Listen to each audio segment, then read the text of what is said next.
Okay, I broke this video up into two parts, so it's not too large. Problem number 4, once again, we'll find the intercepts. The y-intercept is where x is 0. That's 0 over -3, which is 0, so the y-intercept is 0 over 0. The x-intercept is where this entire function is 0. So what we can do is we can set the numerator equal to 0. And if we do that, we wind up with x equals 0 and x equals 4. And a quick check, if we plug 0 into the denominator, we get -3. If we plug 4 into the denominator, we do not get 0, which is good, because that means that both of these are now intercepts. Okay, horizontal asymptote is just the end behavior of the function. So if I look at the end behavior, I already know the trick. And even though I know the trick, it's still important to understand why. So if you don't understand the argument that's made about comparing everything to the highest power and everything else becoming negligible and going to 0, you should go back and review that. Since there is a horizontal asymptote, there will not be an oblique. It's impossible for a function to approach a diagonal line and a horizontal line at the same time. Vertical asymptotes and holes. So here, if I simplify this function, or attempt to simplify it, I factor out the numerator and the denominator, and I find that nothing cancels, which means the denominator is 0, or the function is undefined at these two values. So these are my vertical asymptotes, and holes, there are none.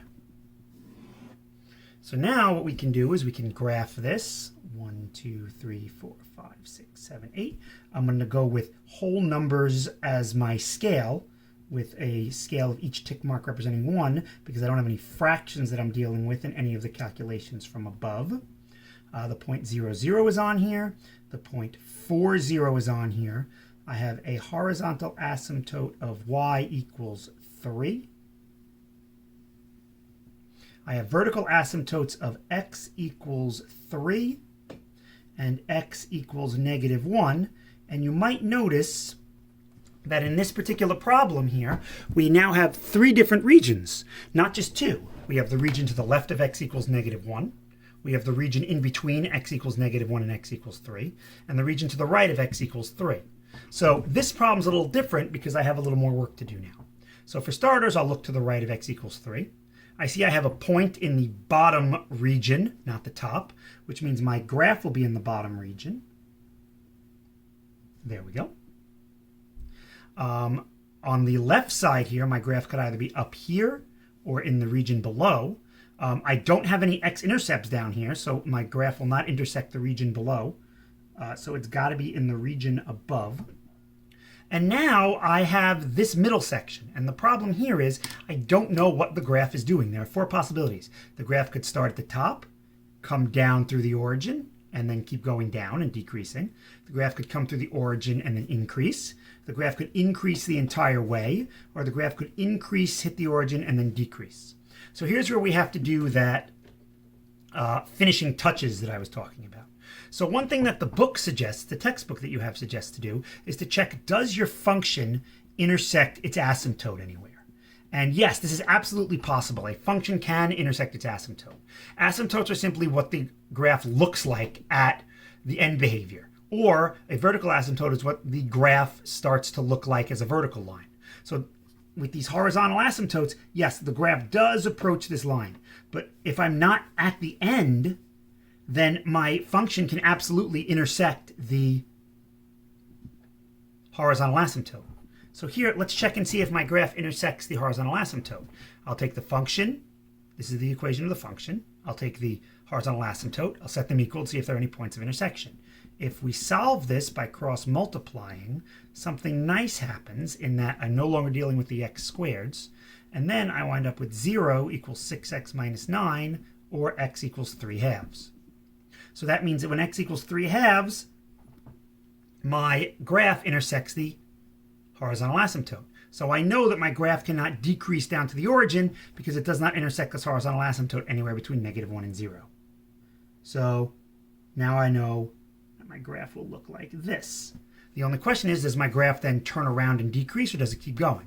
And to answer that, I will simply pick an x value bigger than 3/2 and see If the y value is above 3, I'm above my horizontal asymptote, I increase. If I'm below, I decrease. So we'll check f of 2. And when I try f of 2, the numerator becomes 12 minus 24 over 4 minus 4 is 0 over negative 3. This is negative 12 over negative 3, or 4. 4 is above the horizontal asymptote, so my graph continues this way. And this is what the graph of my function now looks like. And again, when I divided my region into more than 2 subregions, when I divided my interval or my domain into more than 2 subdomains to graph, I had to deal with this extra stuff. Okay. Problem number 5. Here we go. Problem number 5. X-intercept. So, or y-intercept. We'll do y-intercept first. That's what we've been doing. Y-intercept is f of 0, and if I plug in 0, I get 4 over 0, so there is none. X-intercept. X-intercept, I set the entire function equal to 0, and that would mean that negative 4 would have to equal 0. I assumed there was a solution. I wound up with a contradiction. Therefore, there is no solution, and therefore there are no x-intercepts. Interesting. So you can tell already this problem is going to be a little bit different. Horizontal asymptotes, okay. End behavior as x goes to infinity. And again, I could check either infinity or negative infinity. They both will be the same for rational functions. The numerator gets infinitely large. The denominator stays at 4. That goes to 0. Oblique asymptote, so my horizontal is y equals 0. There are no oblique asymptotes because I have a horizontal one. And now vertical asymptotes and holes. If I simplify this function, nothing winds up getting canceled, no holes. So x equals 0 and x equals 3 are vertical asymptotes. So plot my tick points here. And again, I'll make them whole numbers because my calculations led to whole numbers up here. I have no intercepts to plot. I have the line y equals 0. That is the x-axis. I have the line x equals 0 is the y-axis. And then I have the line x equals 3. And now this one's really interesting because I don't have any holes, I don't have any points, so I don't know in each section where to put my graph. I know that the graph will not be going this way or that way because I don't have any x-intercepts, but I still don't know then, does it come down and go up? Does it go up and come down? So the only way to deal with this is to pick points. So I'll pick a point in this left region. I'll just pick negative 1. That's negative 4 over negative 1 squared minus 3 times negative 1. This is negative 4 over 1 plus 3. That's negative 4 over 4 or negative 1. So the point negative 1 is on this. And that means between top and bottom region, I'm in the bottom region. There we go. In here, I'll pick a point. I'll pick 1.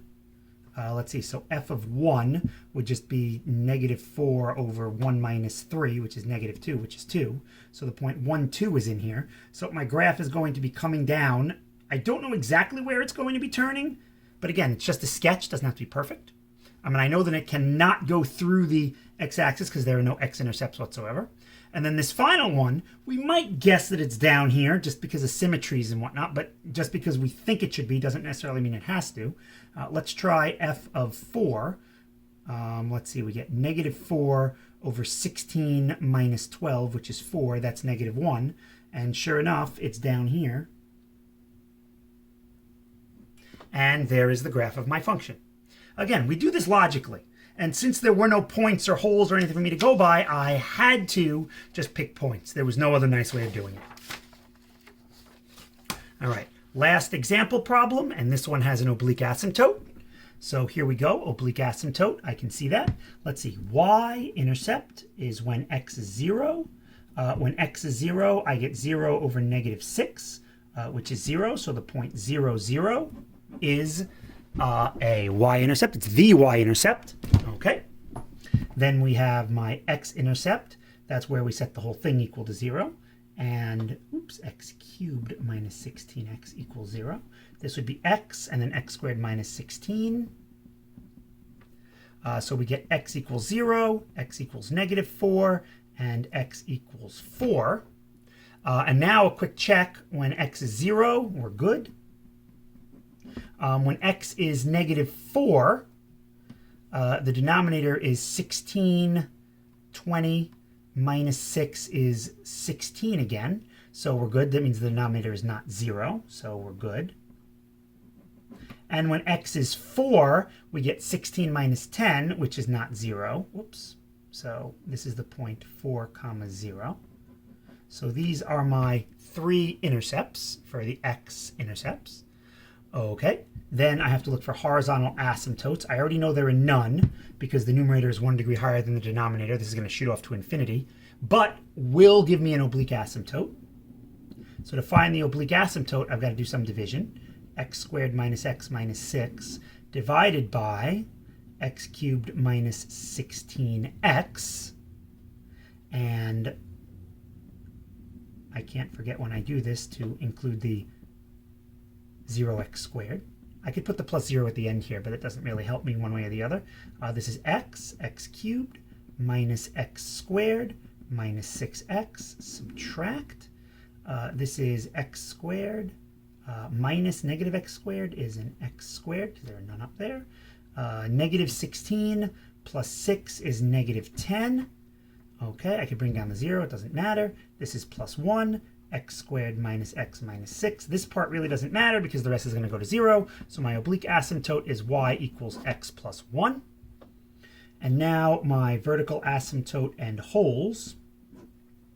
So here I'll do a simplification of my function. The numerator is x minus 4, x plus 4. The denominator is x, let's see, x minus 3, x plus 2.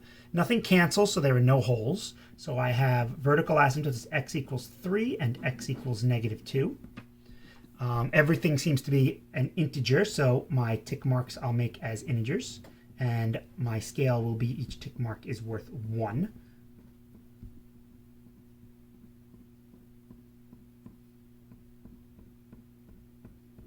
So the point 0, 0 is here. So is -4, 0. So is positive 4, 0. I have 2 vertical asymptotes at x equals -2 and x equals 3. And then the line x plus 1. So I will attempt to draw this here. I know it's not perfect, but it's just a sketch. If you want to use a ruler, you can. Okay, so now I've got everything I need here. Now the question is, well, what does my function look like? Well, I don't know. The oblique asymptote splits this right part into this top little part and this bottom big part. I have a point in the bottom big part, so I know that my function is going to go like this, and if I extend this, we'll just follow the oblique asymptote up. I know that my function is not going to be down here because between the bottom and the top of the oblique asymptote, the region above it has a point in it. So this will continue down like this. And again, it's not perfect. Oops. I am making a mess out of this. There we go. And then, of course, the question is what's going on in here. So once again, I can do some other work and check and see what is happening in here. So let's see, does this intersect its asymptote at all?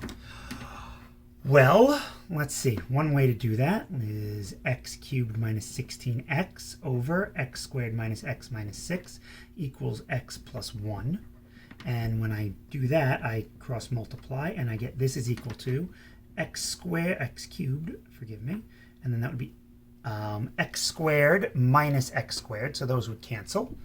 Then I get minus x minus 6x is minus 7x, and then I get a minus 6. Okay, the x cubeds cancel, and I get, when all is said and done, 0 equals 16, 9x minus 6. X winds up being 2/3. So they do intersect when x is 2/3. So right here. So now the question is, does the graph of the function go down like this? Does it go up like this? We don't know. What I do know is this part down here, because my graph can't possibly come down here and then intersect, because it would intersect the oblique asymptote here, and it doesn't. It only intersects it when x is 2/3. So this has to be like this. Then the only question is, does the graph bounce off the oblique asymptote or does it continue straight up? So again, the only way to do this is to pick a value greater than 2/3. In this case, I'll pick x is 2 right here and just see, is it above the oblique asymptote? So is it above 3 or is it below 3? If it's above 3, it's above the oblique asymptote, because when x is 2, the oblique asymptote is 3. If my value is below 3, then my graph will change direction and decrease. And when we do this, I plug in 2, I get 8 minus 32 in the numerator. That's going to be negative. And in the denominator, I get 4 minus 8. That gives me negative 24 over negative 4, which is 6. That's above. So this is going to continue upward like this. And that is the graph of this final example of rational functions. So I hope that this has given you some ideas on how to do this. I know there was only one example with holes, but the holes work exactly the same as regular points. You plot them, but you plot them with an open circle, and then you can treat them as though the graph is going to go through them and then just leave them to try and help you figure out where exactly your graph is. And that's it for this lesson. This was in 2 videos to try and keep the file size down and to pace yourselves a little bit. So this also gets the Cetron seal of approval. Thanks for watching.